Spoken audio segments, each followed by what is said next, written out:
This is Be-Utd in London at CLG's listening event tackling race inequalities.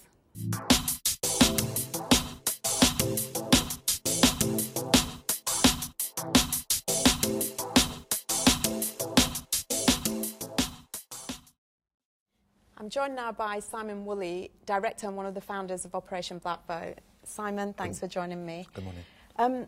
Be-Utd has been travelling all around the country following the CLG listening tour, and we've spoken to a lot of people. And there was a lot of cynicism amongst the ethnic communities when it came to politics. What's Operation Black Vote doing to motivate people to play a role in the democratic process? Well, first we recognise there is cynicism and distrust of our political institutions. And so I guess for the past 13 years or so, we've been saying to our communities, these institutions belong to us, they work better when we're involved. And actually, we don't have the luxury not to get involved. If we want change, if we want justice, then we've got to get involved. That's a tough call. It's a tough challenge because, as you suggested, there is entrenched cynicism.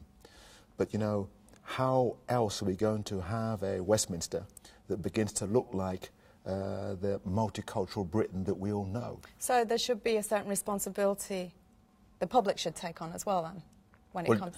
Well, I would say that the principal responsibility is from the black communities to be agents for change. We've got to hold politicians to account.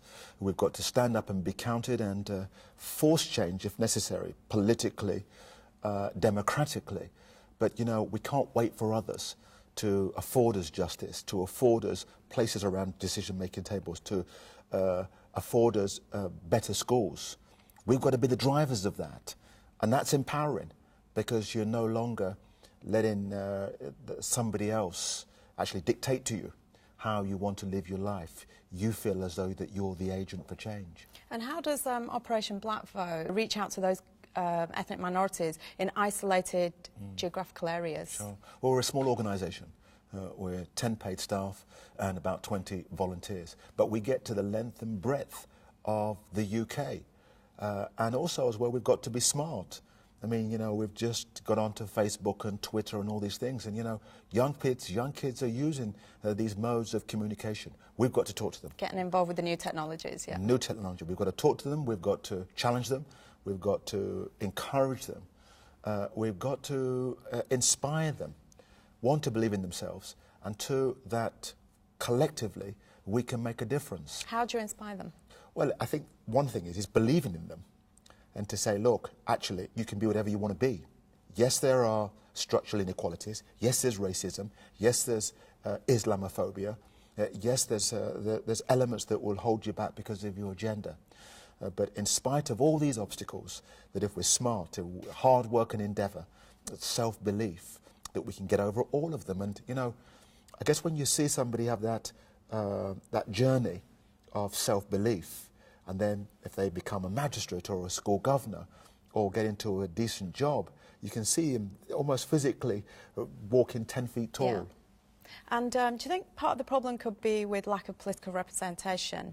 The House of Commons, the centre of British democracy, is predominantly white. I believe, my notes tell me there's 15 non-white MPs at the moment. That's less than 3% of the total? Well, exactly. You know, the centre of our governance, Westminster, is so wholly unrepresentative. Frankly, it's shocking. We should have near a figure of 60 or 70 black and minority MPs for it to be remotely representative. And, you know, we have to ask the question, why has it happened? Well, in part because people want to replicate themselves. And so more often than not, it's white middle-class men. But how do we make that change? We have to force it. We have to join the local parties. We have to register to vote. We have to vote.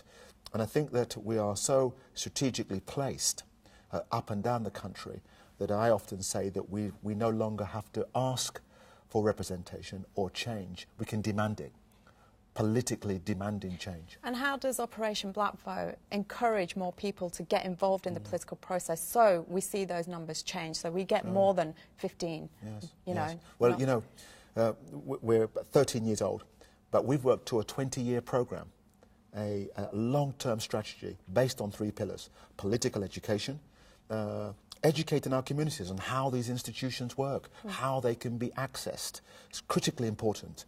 Not only educating, but actually going to schools and telling all kids that they are beautiful, they can be whatever they want to be. And so that self-belief is critical too. Education, participation, voter registration and getting involved, but also representation.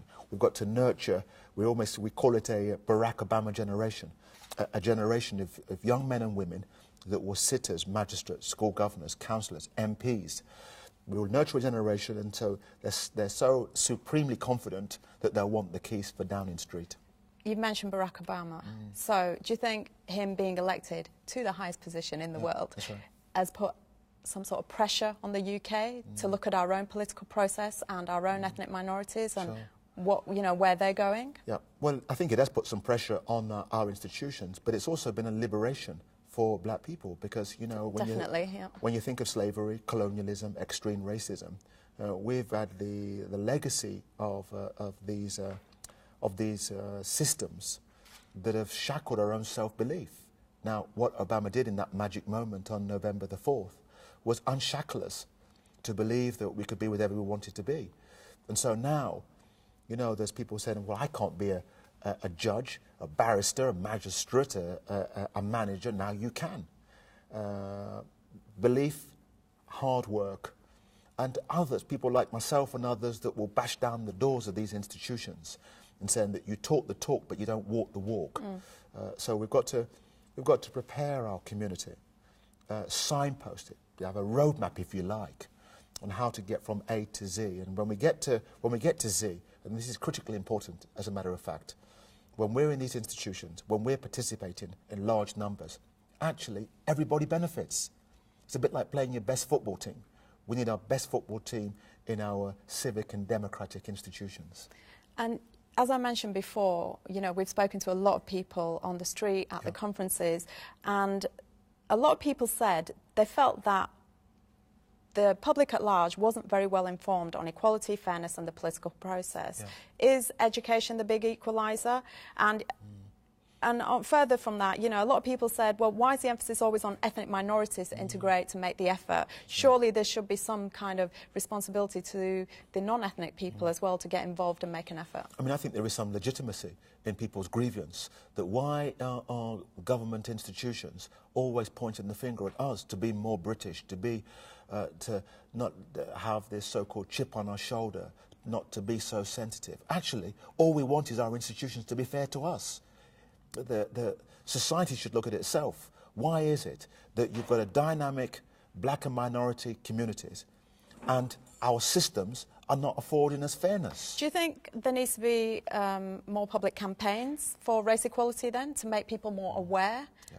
Well, I think that there needs to be a conversation that says whether by design or default our society, our institutions are not fair. And be honest about that, and be honest about the impact of it when we look at our communities in poor housing, poor education, low-paid jobs. That's the net result of this unfairness. And then once we realise that, then we can unpick these institutions, put them right, but whilst simultaneously we've got a responsibility too. This is not a one-way street. We've got to be the very best we can be too.